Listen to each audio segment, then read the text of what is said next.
Hi guys, so I'm going to walk you through some different textures for our cardboard houses. Before you get into the texture, you're going to want to make sure most of your cardboard house has the form completed. So you want to elevate the current form with the texture. That's going to take it from looking like cardboard to an actual house. So I have a few different textures that we can use for our houses. You can mix and match, and you don't have to stick to these. You can experiment, do lots of stuff. So just kind of walking through some of those most common house textures. First thing, when you are choosing your textures, it is best if you use a thinner cardboard. So it works with the thick stuff, totally fine, but this I've noticed gets the cleanest look and it has the most control. And then because it's thinner, we can also use scissors instead of our X-Acto knives and box cutters. Again, totally fine with the thicker stuff. This is just what I personally prefer. The very first texture to talk about is wood slats. So these are most common on the sides of houses and on roofs.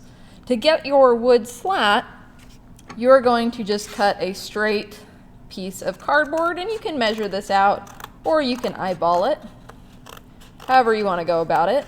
But I'm using the straight edge as my guide, cutting a piece. And then I'm going to use each piece I cut as a measurement for the next piece so that I can get them pretty much exactly the same. Close enough. When you go to apply your wood slats to your cardboard house, it actually works fine with Elmer's glue or hot glue. Either way, Elmer's glue won't burn you with the tiny details. Hot glue is going to stick more. Both work. Either way, you're going to start from the bottom of your house and work your way up.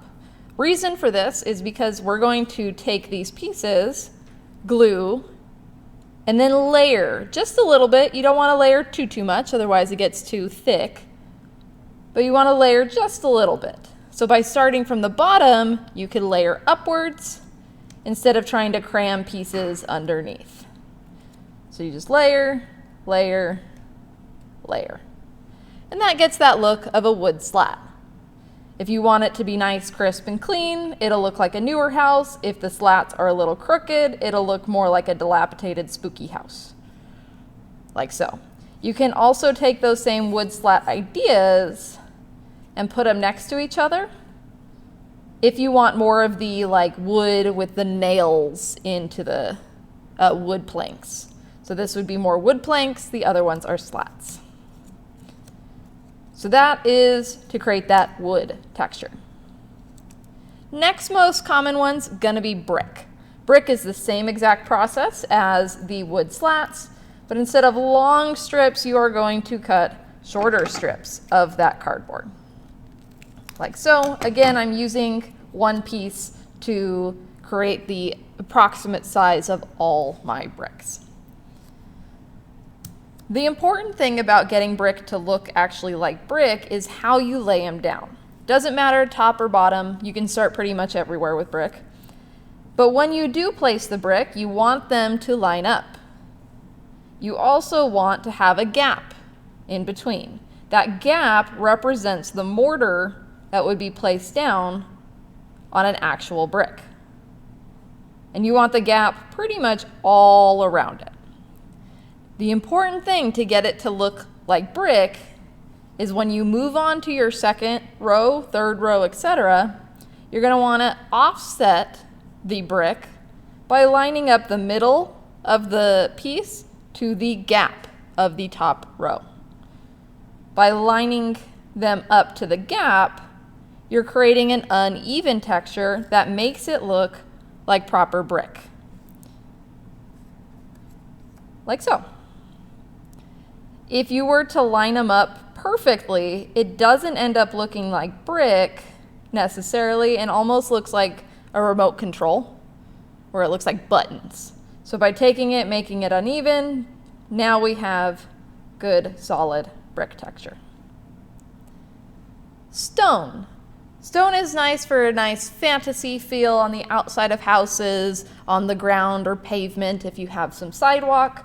And stones are really easy to make because they are round and irregular.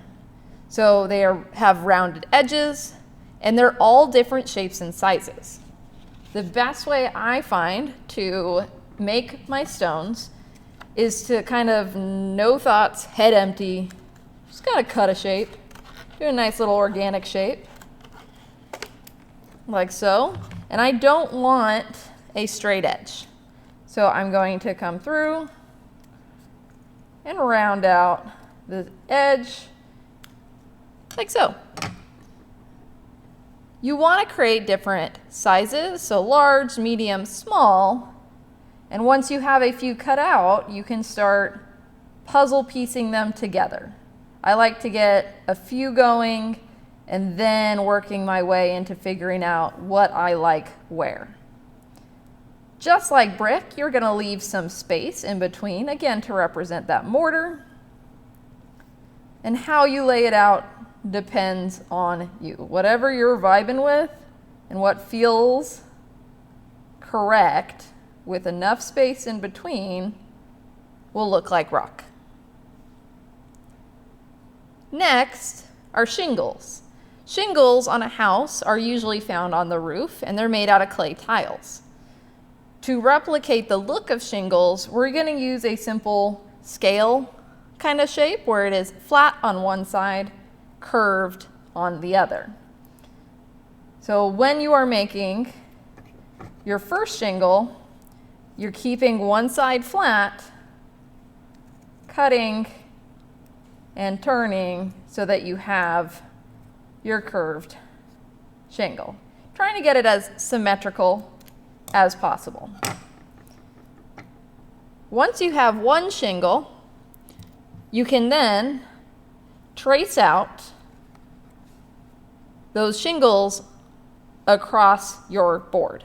So you don't have to redraw it perfectly every single time. That would be a lot longer and harder work to do. So you'll take it and you'll trace it. And I like to use a flat side as my base and keep them right next to each other when you are tracing. It'll make it easier to cut and gives me that flat edge to base these shingles off of. And you would keep going and going and going until you finished that line. Go again, keep tracing. So always hold on to one shingle as your base. And then when you go to cut it out, like this example here, because you have them right next to each other, it's really easy to just kind of follow those lines, curve, follow the line, curve, like so. For placing the shingles, you're going to combine kind of how we approached the brick and how we approached the wood slats. And what I mean by that is that you are going to start once again from the bottom. So wherever the roof ends, side of the house ends, usually the roof, you're going to place your shingles next to each other, like so, starting from the bottom. Then, for the next layer, like the brick, you're going to overlap like the shingles, but put it in between those spaces.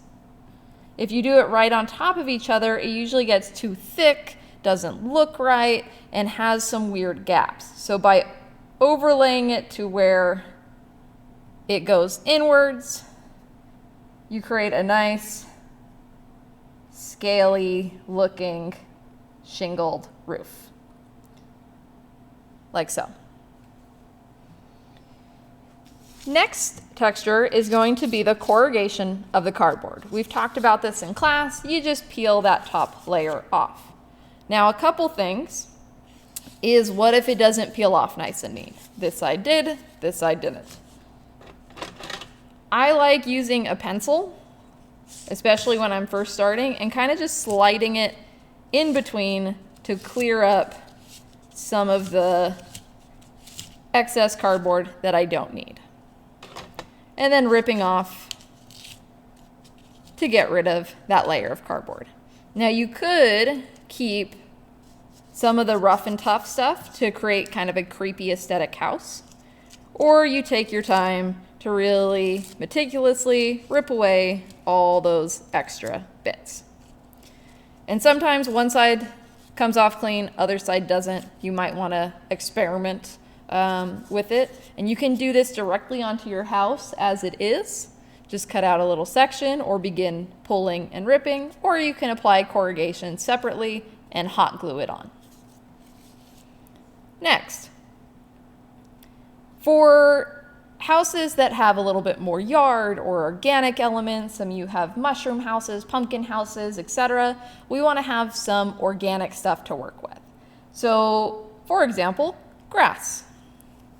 To create grass texture, one of the ways that I like to do and kind of knock out grass really fast is to create the same kind of thing as the flange technique, where you are cutting out a long rectangle. And then you're going to cut those little flanges, not all the way, but pretty close. If it goes all the way down, and then you're just going to cut right through it and make that rectangle shorter, so on and so forth. You then take the cardboard, and then you're going to glue it together. Now, if you are using hot glue to create the cylinder here, please be very, very careful not to touch and hold that glue in place. If you ever need to do hot gluing that tight, make sure that your fingers avoid the glue section. Just a tiny dot is needed, and you can use things like the back of a pencil or back of a marker to put pressure against it so your finger is safe. Once it is glued in place and dry, and not hot anymore, you could take that grass and bend it out and about, like so. Glue it down to the base, you have grass. If you make a few of them, it looks better together. You can also take the same concept, put it to your side of your house. You don't have to put it in the cylinder. This is more for like lone pieces of grass. Next, I additionally have butcher paper in my cardboard section that you guys could find. The butcher paper is like an in-between of paper and cardboard, so totally fine to use on this project. Butcher paper is really nice for cleaning up some rounded forms. So if you do not want the cardboard strip showing if you're using that rounded form, you can cover it with this. It tears easy. You can do little sections, or you can do larger sections. Either works. It kind of operates like paper mache. However, you can also use the butcher paper to create interesting textures. For example, the trunk of a tree can be created by crumpling vertical pieces of butcher paper, pulling it a little bit tight, and now you have the grooves of a tree that you can place onto cardboard or even keep it organically, just the butcher paper. You can twist and turn that butcher paper around to create branches and glue and attach pieces of the butcher paper. Gives nice organic tree. Same thing with bushes. You can take butcher paper, crumple it up, not super tight, but you want to keep it loose-ish. And this wad of butcher paper, once it's in the context of being next to a house, tricks our eye into thinking it's a bush. You could do the same thing with flowers, in which you have pieces of butcher paper that are square, and pulling from the middle, so I just kind of pinched the middle of the paper, I could pull my way up and fold around until I like the look of a potential flower. Now, could you do every individual petal? Yes, absolutely. I like this as a shorthand for flowers, especially if you do choose to add any color.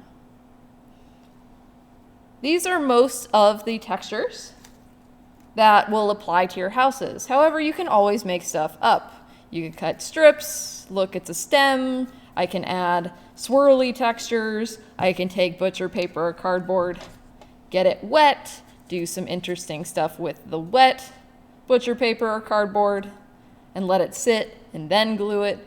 Literally whatever you want to try it. Art's supposed to be fun and experimental. If you don't like it, just take it off. Hopefully these helped you find some textures you would like to use in your cardboard house project. If you have any questions, always reach out to me about how to do any of this stuff. Thank you.